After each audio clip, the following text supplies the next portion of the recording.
तो आज की ऑनलाइन क्लास में आप सभी का स्वागत है। और हम पिछले वीडियो में पिछली क्लासों में हमने कक्षा 10 की रियल नंबर जो वास्तविक संख्या हैं उनके 1.1 का अभ्यास हमने कर लिया था। और आज हम 1.2 पर चलेंगे। इससे पहले आपको मैं सजेस्ट करता हूं कि आप परिमेय संख्याओं से जुड़ी हुई एक जो प्रमेय है 1.2 परिमेय अपरिमेय संख्या और दशमलव प्रसार, ये तीनों क्लासें आप देखें। और चलिए, सवाल ये बनता है, हमने बताया था कि ये सवाल हमें करने पड़ेंगे कि सिद्ध करो कि √2 √5, हम √2 √3 का भी करेंगे लेकिन √5 का पहला सवाल है इसलिए हम पहले करते हैं। सिद्ध करो कि √5 अपरिमेय संख्या है। हमें बताना है कि सिद्ध करना है कि √5 एक अपरिमेय संख्या। बहुत सिस्टमेटिक तरीके से इस सवाल को हम करेंगे और आप इस सवाल को समझ लें तो √2 √3 का भी आप सवाल कर सकते हैं, केवल संख्या चेंज हो रही, तरीका वो का वही है। तो चलिए, आप हम पहले इसको क्या करेंगे, अपरिमेय संख्या कैसे सिद्ध करेंगे।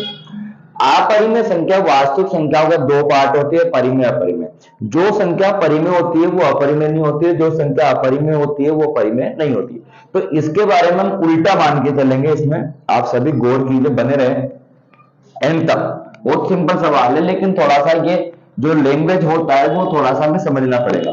तो अपरिमेय संख्या क्या होती है, तो हम इसको उल्टा मानेंगे क्योंकि हमें अपरिमेय संख्या की हमारी शर्त जो है वो कम आती है, लेकिन परिमेय संख्या की शर्त हम ज्यादा लिखते हैं। जैसे p बटा q, q not equal to 0, p और q अभाज्य है, सहअभाज्य है, q का मान 0 नहीं है, q का मान 0 नहीं होना चाहिए, पूर्णांक है, ये सारी बातें हम लिखेंगे। तो आप चलिए हम इसको सवाल हल करेंगे।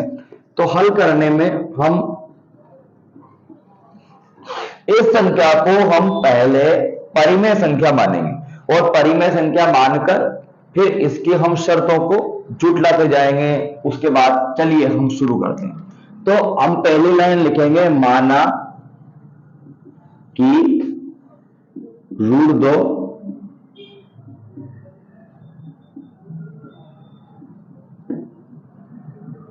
परिमेय संख्या है। हम ये शर्त लिखते हैं कि हमें अपरिमेय सिद्ध करनी है, लेकिन हम लिखते हैं कि माना कि √5 है, √5 हम जिसका सवाल कर रहे हैं वो अपरिमेय संख्या है।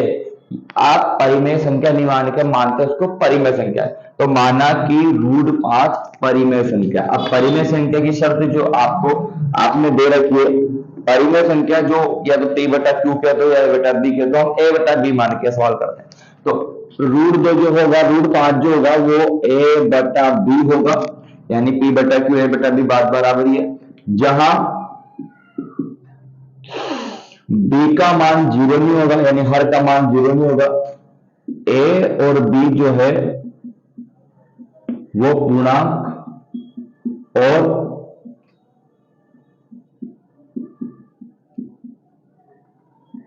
सहभाज्य है। अब आप इसके बारे में मैं बता दूं आपको, √5 जो है वो a बटा b के रूप में होगा, जहां b का मान 0 नहीं होना चाहिए, पहली शर्त थी। a और b पूर्णांक होने चाहिए, पूर्णांक के बारे में हमने पहले टॉपिक में पढ़ा था।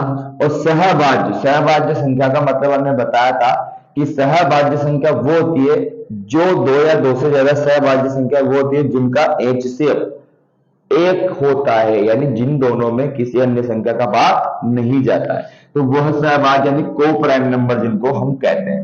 तो ये हम तीनों शर्तें लगा दी। अब देखिए आप कैसे कैसे हल करते हैं इसको। √5 बराबर a बटा b, हम इसके बटा एक करेंगे, ये क्रॉस मल्टीप्लाई में प्रजोड़न करेंगे। प्रजोड़न करके हम आता है अगला, a को a से गुणा करेंगे 1 और √5। अब यहां देखिए रूट जो है वो 5 पर है, b पर नहीं है। अब इस रूट को हटाएंगे अपन, तो इस रूट को हटाएंगे तो हम दोनों पक्षों का वर्ग करने, हम दोनों पक्षों का वर्ग करेंगे, यानी वर्ग हम करेंगे, यानी LHS और RHS दोनों का हम वर्ग करेंगे। तो वर्ग करने के बाद अगले जो a का a² और √5 का वर्ग करेंगे तो इसमें रूट उड़ जाएगा, यानी 5b²। ये जो वर्ग करने के बाद ठीक जो समीकरण आती है उसको हम नाम देंगे समीकरण 1। अब देखिए a² बराबर 5b²। अब आप देखिए यहां से हम बी स्क्वायर का मान ज्ञात करेंगे, तो ए स्क्वायर बटा 5, ए स्क्वायर बटा 5। अब यहां से हम यहां लिखेंगे प्रमेय 1.2 से, प्रमेय 1.2 हमने पढ़ी थी, प्रमेय 1.2 हमने पढ़ी थी, 1.2 का वीडियो हमने डाल रखा है। प्रमेय 1.2 के बारे में आपको बता दूं, प्रमेय 1.2 के अनुसार अगर कोई ऊपर कोई संख्या है, ऊपर की कोई संख्या है, जैसे p हमने वहां पढ़ा था उदाहरण लेके, तो p कोई संख्या है, p का कोई जो p में यदि एक दूसरी संख्या a वो धनात्मक है, यदि p स्क्वायर में यदि a का भाग जाता है तो p में भी a का भाग पूरी बार जाएगा। हमने प्रमेय 1.2 को शॉर्टकट में समझाता हूं मैं कि p स्क्वायर बटा a है तो p बटा भी a होगा, जहां p जो है वो अभाज्य संख्या है, a जो है वो धनात्मक संख्या है। तो यह देखिए आप उसी प्रमेय को लगाते हैं, ये जो 5 है वो धनात्मक संख्या है, a स्क्वायर में 5 का भाग जाता है, तो a प्रमेय 1.2 से a स्क्वायर को 5 विभाजित करता है, तो a को भी 5 विभाजित करेगा। यह प्रमेय 1.2 की शर्त है कि a को भी 5, a स्क्वायर को 5 विभाजित करता है तो a को भी 5 विभाजित करेगा। यह हमारी पहली शर्त प्रमेय 1.2, यानी हमारा काम आधा हो चुका है। हमने बता दिया कि a जो है a को a में 5 का भाग जाता है, हमने आप देखिए आधा काम हो चुका है। a और b हमने सहभाज्य बताया, सहभाज्य का मतलब एक के अलावा किसी अन्य का भाग भी जाता है दोनों संख्या में, लेकिन हमने बता दिया कि a में जो 5 का भाग पूरी बार जाता है। यानी अब चलिए हम यहां से थोड़ा सा इधर लेते हैं। अब हमारा a का काम खत्म हो जाता है, a बराबर हम मानते हैं 5c, c का आगमन होता है तो a बराबर हम 5c मानते हैं। अगर यहाँ रूट 2 होता तो 2c मानते, रूट 3 होता तो 3c मानते, रूट 5 इसलिए 5c मानते, और इसका मान समीकरण 1 में रखेंगे। समीकरण 1 में हम 5c का मान रखते हैं, बहुत सिंपल है। ये समीकरण 1 जो हमने बताई थी, a का मान 5c माना तो a की जगह 5c का स्क्वायर, ये देखिए आप a स्क्वायर मतलब 5c का स्क्वायर बराबर 5b का स्क्वायर। अपने b स्क्वायर में 5 विभाजित करवाना है तो इसका स्क्वायर करेंगे तो 5c स्क्वायर, और इसका कैसे रह जाएगा 5 दिख गया था, 5b स्क्वायर।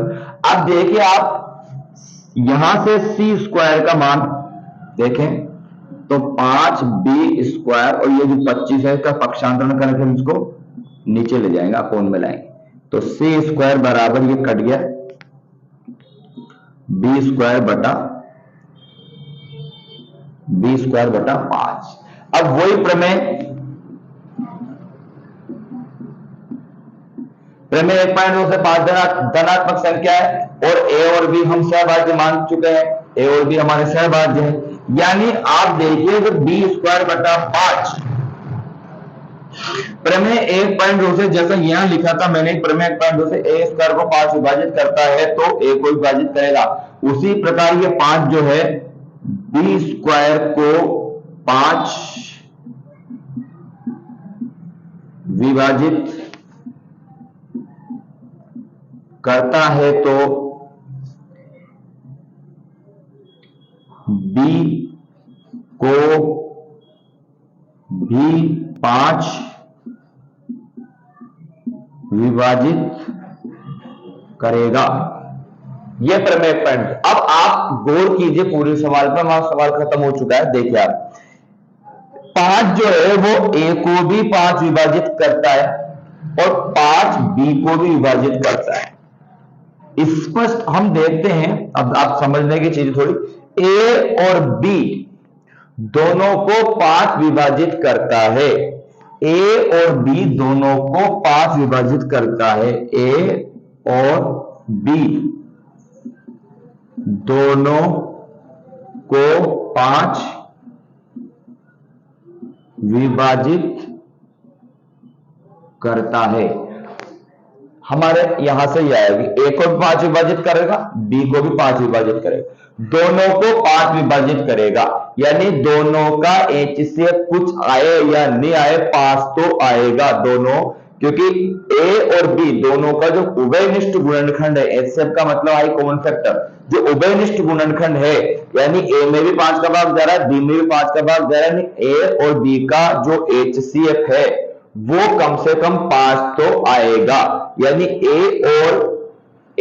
और बी का एचसीएफ 5 होगा संभावित।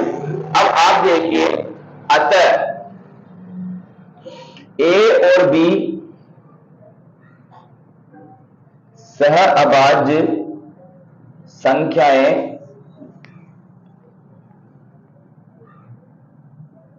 नहीं है। अब आप देखिए, हमने बताया कि ए और बी सहभाज्य है। सहभाज्य का मतलब होता है जिनका एचसीएफ 1 आए, लेकिन ए में भी 5 का भाग जा रहा है, बी में भी 5 का भाग जा रहा है, अतः ए और बी का एचसीएफ क्या होगा 5। ए और बी का एचसीएफ क्या होगा 5, अतः ए और बी सहभाज्य संख्या नहीं है। अब इसको विपरीत करें, ए और बी सहभाज्य नहीं है, जब सहभाज्य नहीं है तो हमने माना था परिमेय, और अतः सहभाज्य नहीं है, अतः हमारी कल्पना असत्य है। √2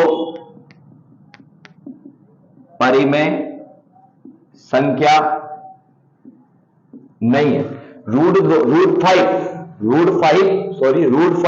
परिमेय संख्या, जो परिमेय संख्या वो नहीं। और वास्तविक संख्याओं का हम चैप्टर पढ़ रहे हैं, वास्तविक संख्याओं के 2 पार्ट होते हैं, परिमेय और अपरिमेय। अब अगर √5 जो है वो परिमेय संख्या नहीं है, तो √5 अपरिमेय संख्या है। यही तो हम सिद्ध कर रहे थे कि √5 जो है वो अपरिमेय संख्या में सिद्ध करना। तो ये पूरा सवाल है। इस सवाल में आप अगर √2 लगाएंगे तो सेम टू सेम, √3 लगाएंगे तो सेम टू सेम, और इंपॉर्टेंट सवाल है। एक बार हम फिर से इस सवाल का रिवीजन करते हैं, और आप देखिए इसको रिवीजन का स्क्रीनशॉट भी आप ले सकते हैं, इसका स्क्रीनशॉट आप ले सकते हैं। देखिए आप पूरा सवाल आप देखिए, हमने √5 का अपरिमेय संख्या सिद्ध करना था, माना कि √5 हम उल्टा मानेंगे, परिमेय संख्या है, तो हम परिमेय संख्या की शर्त लगाएंगे, ए और बी, जहां A B not equal to 0, A B पूर्णांक और सहभाज्य का मतलब इनका एचसीएफ 1 होना चाहिए। अब आप देखिए, हमने वर्गगुणन किया, a बराबर 5b, दोनों का पक्षों का वर्ग किया, a² बटा 5 बराबर 5b², यहां से हमने a² के बटे 5 दिया, b²। फिर में 1.2 कह रहे कि a² में 5 का भाग जाता है, 5 धनात्मक संख्या तो a में भी 5 का भाग जाएगा, अतः a² को 5 विभाजित करता है तो a को भी 5 विभाजित करेगा। यहां से हमारा a का काम खत्म। a बराबर हमने 5 से लिया, समीकरण 1 में रखा, समीकरण 1 की जगह 5 से लिया, ये स्क्वायर 25 बराबर 5b² बटा 25, काटा तो 5, b² बटा 5 है। वापस 1.2 से b² यदि 5 को विभाजित करेगा तो b को भी 5 विभाजित करेगा, अतः a और b दोनों को 5 विभाजित करेगा। दोनों में 5 का भाग जा रहा है, यानी a और b का एचसीएफ 5 है, अतः a और b सहभाज्य संख्या नहीं है। हमने जो माना कल्पना वो सहभाज्य संख्या नहीं है, तो हमारी कल्पना गलत है, असत्य है। √5 परिमेय संख्या नहीं है, √5 अपरिमेय संख्या, ये हमारा सवाल है पूरा। आप स्क्रीनशॉट ले सकते हैं, और इसी तरह हम √2 √5 का भी सवाल करेंगे, आप स्क्रीनशॉट ले सकते हैं इसका ढंग से आप। और चलिए हम इस √5 का सवाल पढ़ने के बाद एग्जाम्पल 5 पढ़ते हैं। एग्जाम्पल 5 जो है वो ये है कि सिद्ध करो कि √3 अपरिमेय संख्या है। सेम टू सेम हमें वही करना है, बस √5 की जगह हम √3 करेंगे, और ध्यान रखेंगे कि जहां 5 था 25 था वहां हम क्या लिखना पड़े। तो वो की वही बात है, जैसा हमने भी बताया था कि अपरिमेय संख्या नहीं मान के हम इसका विरोध करते हैं, यानी हम इसको मानते हैं अपरिमेय संख्या। तो माना कि √3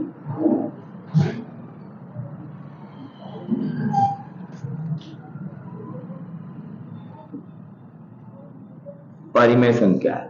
अब मानते हैं √3 हम अपरिमेय हमें सिद्ध करना है, लेकिन हम मानेंगे परिमेय। √5 √3 जो है वो अगर परिमेय संख्या है तो √3 बराबर a/b, जहां अब परिमेय की शर्त आप सभी को पता है, a और b पूर्णांक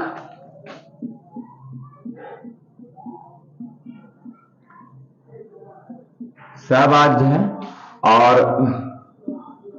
b का मान 0 नहीं होना चाहिए। हमें इससे विषय में इस सवाल में ज्यादा काम नहीं पड़ता है, लेकिन हमारा सबसे ज्यादा काम जो है वो इस शर्त से है, सहभाज्य a और b सहभाज्य होना चाहिए। a और b सहभाज्य का मतलब ऐसी दो अभाज्य संख्या जिनका HCF 1 होता है वो सहभाज्य संख्या कहलाती है, को प्राइम नंबर कहलाती है। a और b दोनों अभाज्य संख्या रहेगी, लेकिन दोनों का HCF जो है वो 1 रहेगा, उन संख्याओं को हम सहभाज्य संख्या बोलेंगे। तो चलिए हम गणित इसकी शुरू करते हैं। a/b, इसमें हम गुणा करते हैं क्रॉस मल्टीप्लाई, तो आता है a बराबर √3b। इसके बाद हम यहां लिखते हैं दोनों पक्षों का वर्ग करने पर, दोनों पक्षों का क्या करने पर, वर्ग करने पर। तो इसका वर्ग करेंगे तो आ जाए a² और इसका वर्ग करेंगे तो रूट हट जाएगा, 3b² आता है। अब आप ये देखिए कि 3b² आता है, यानी a²/3 बराबर b²। अब आप प्रमेय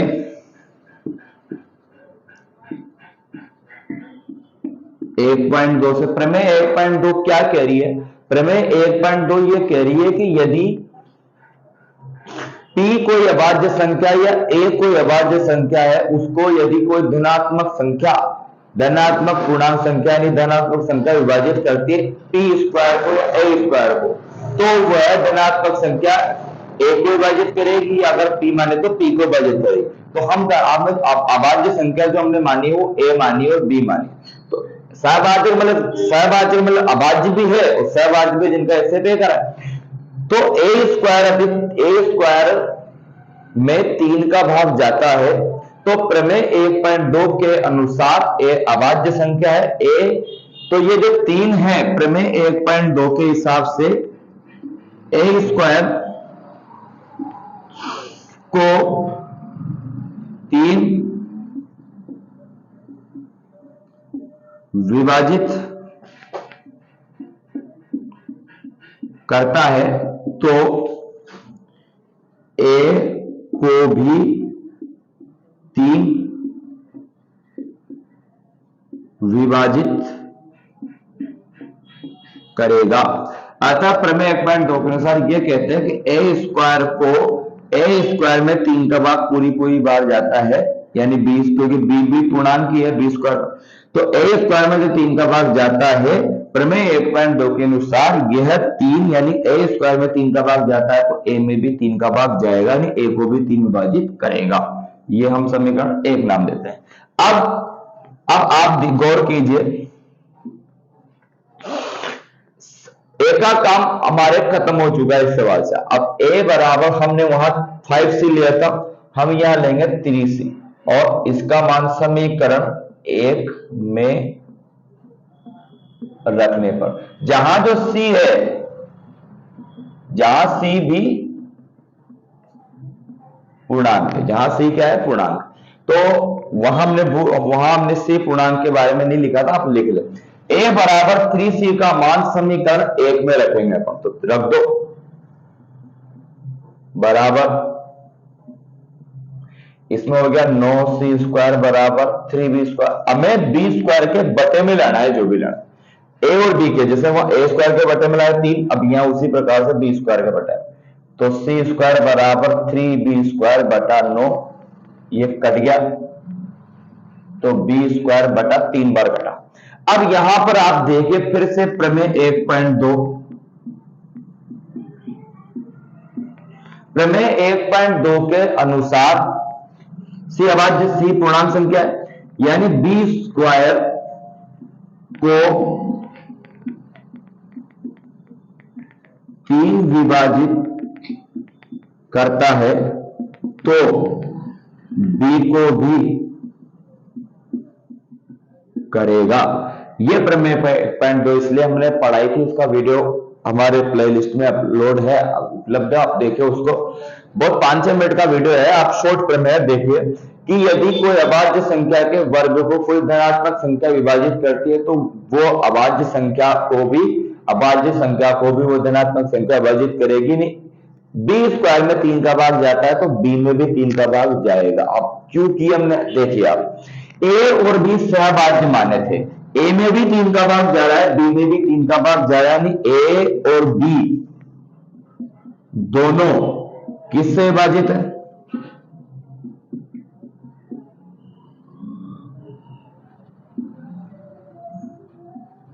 ए और बी दोनों 3 से विभाजित है, यानी ए और बी जो अभाज्य संख्या थी दोनों का HCF जो है वो 3 होगा, 3 तो होगा, है ना। ए और बी दोनों में 3 का भाग जाएगा, अतः ए और बी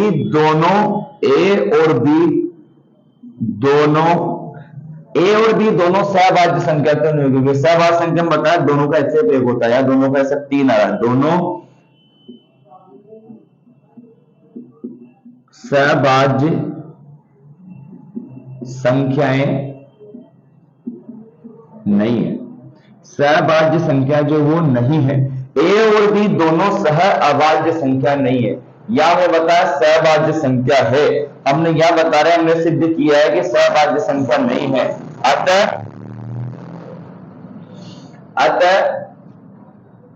हमारी कल्पना असत्य। कौन सी कल्पना? हमने माना था कि √3 परिमेय संख्या है, अब ये गलत है, यानी परिमेय संख्या नहीं है।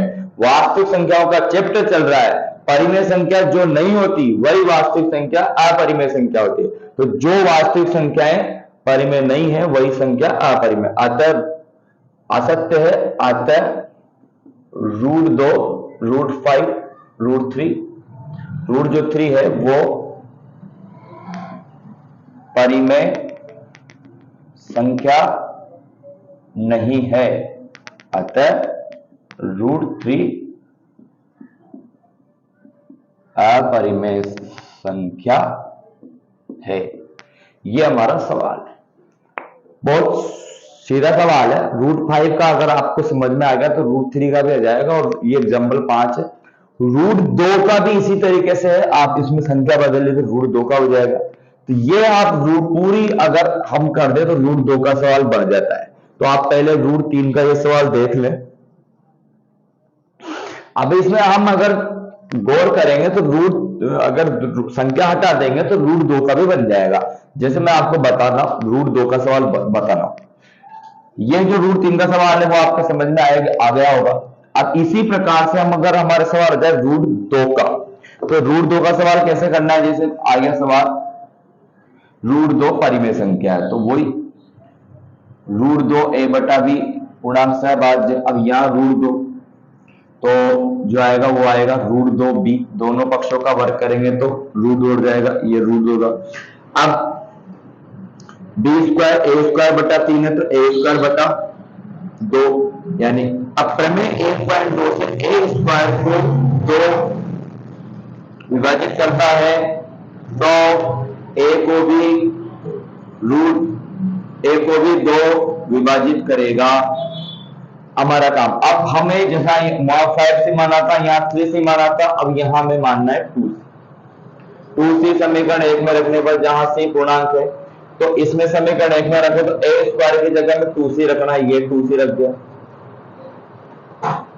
यहां हमारा अब 2 इसका स्क्वायर हो जाएगा 4, इसका स्क्वायर हो जाएगा 2, c स्क्वायर बराबर 2b स्क्वायर, ये 2b² बटा 4 ये कट गया, तो b² बटा 2। अब वो कब हुई, प्रमेय 1.2 से b² को 2 विभाजित करता है, तो b को भी करेगा, कौन करेगा, 2। a और b दोनों 3 से विभाजित है, आप देखिए a को भी 2 विभाजित कर रहा है, b को भी 2 विभाजित कर रहा है, a और b दोनों 2 से विभाजित है। a और b दोनों का HCF कितना होगा, a और b दोनों सहभाज्य संख्या नहीं है, अतः हमारी कल्पना गलत है, असत्य है, अतः √2 परिमेय संख्या नहीं है, अतः √2 पूरा सवाल चाहिए। तो ये √2, √3 और √5 के सवाल हमने पढ़े एकल संख्या के। इसके बाद हम डबल संख्या वाले पढ़ेंगे, जिसमें अपरिमेय और अपरिमेय दोनों के बीच कुछ गुणा भाग जोड़ बाकी की संक्रिया होगी, वह भी अपरिमेय संख्या होती है, उनको हम सिद्ध इस से करेंगे। तो आप आज की क्लास में इतना ही, आप इसे गौर करें, स्क्रीनशॉट लें, शेयर कीजिए। और बहुत परीक्षा में वास्तविक संख्या का चैप्टर है वो 4 नंबर का है, जिसमें से बड़ा सवाल जो बनता है वो फुल चांस इसका है। धन्यवाद, बहुत बहुत जय हिंद, जय भारत।